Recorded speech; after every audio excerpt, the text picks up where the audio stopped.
सवाल आज ये है कि क्या सीबीआई और एनआईए जैसी एजेंसीज वाकई में कुछ कर पाएंगी? क्योंकि मैं आपके सामने ये बताना चाहती हूं कि 2016 में कानपुर में एक बड़ा रेल हादसा हुआ था।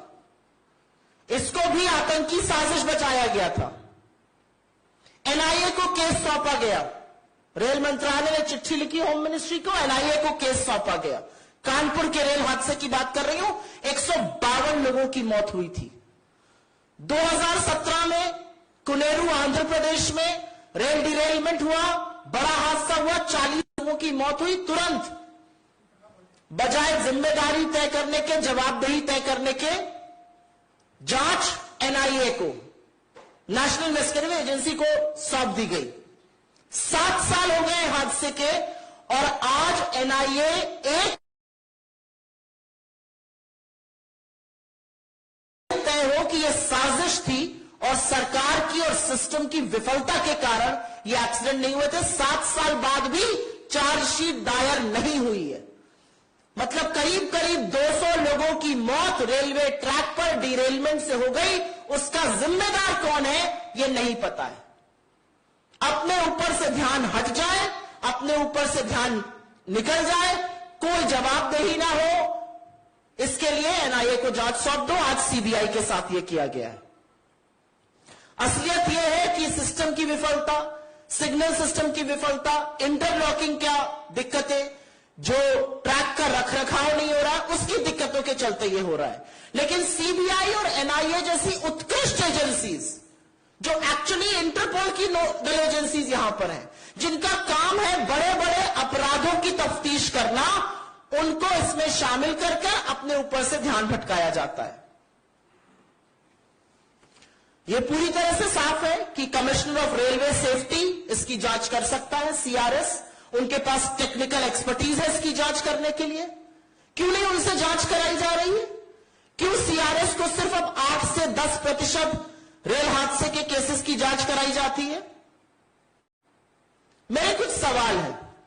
आप सीबीआई से नहीं, आप एनआईए से, किसी से भी जांच करा लीजिए, लेकिन क्या अब सीबीआई ढूंढेगी कि मरम्मत और नए ट्रैक के बजट को 2018-19 से घटाकर, के बजट को घटाकर 2020 तक 7,400 करोड़ का क्यों कर दिया गया? क्या सीबीआई ये बताएगी कि इस बजट में 23% कटौती क्यों हुई? क्या सीबीआई ये ढूंढेगी कि जब रेलवे चिंतन शिविर हुआ तो हर जोन को सुरक्षा पर बोलना था, सबको चुप करके क्यों बैठा दिया गया और एक ही जोन को बोलने की इजाजत क्यों दी गई? और क्या सीबीआई ये ढूंढेगी कि उस चिंतन शिविर में सिर्फ वंदे भारत और कितना रेवेन्यू रेलवे से निकल सकता है पर चिंता क्यों हो रही थी, सुरक्षा की बात क्यों नहीं हो रही थी?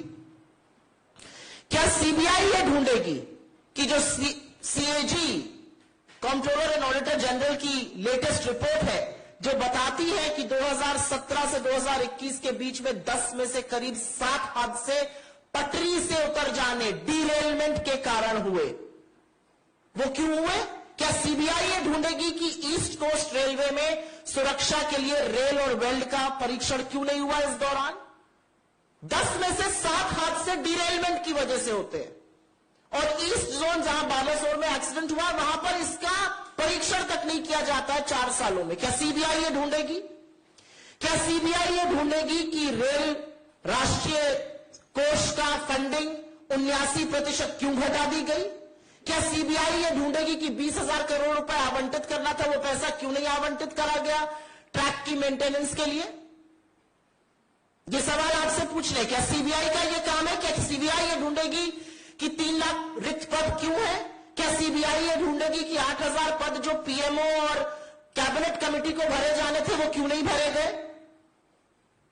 क्या सीबीआई ये ढूंढेगी कि लोको चालक जो अत्यंत संवेदनशील और सुरक्षा से निहित काम करते हैं, उनको 12-12 घंटे से ज्यादा की ड्यूटी क्यों कराई जा रही है? लोको चालकों की कमी क्यों है? आज सवाल यह है कि सीबीआई का काम क्या है, एनआईए का काम क्या है? 7 साल पहले आपने एनआईए को 2 जांचें दी थी, आज तक चार्जशीट नहीं दाखिल हो पाई। तो क्या उन परिजनों को पूछने का हक है कि यह सरकार की विफलताओं के कारण हुआ, दोष कहीं और क्यों मढ़ा जा रहा है? और एक बात और है, ऐसी उत्कृष्ट एजेंसीज को जब आप इस तरह की जांच देते हैं जिनमें उनकी कोई टेक्निकल एक्सपर्टीज नहीं है, तो आप कहीं ना कहीं उनके ऊपर भी एक सवालिया निशान लगवाने की कोशिश करते हैं। सबको लगता है एनआईए क्यों? एनआईए का काम है टेरर को इन्वेस्टिगेट करना। जो आपके ट्रैक के चलते हो रहा है, जो इंटरलॉकिंग की विफलता के चलते हो रहा है, जो सिस्टम फेलियर के चलते हो रहा है, जो मेंटेनेंस की दिक्कत से हो रहा है, उसके बारे में क्या होगा?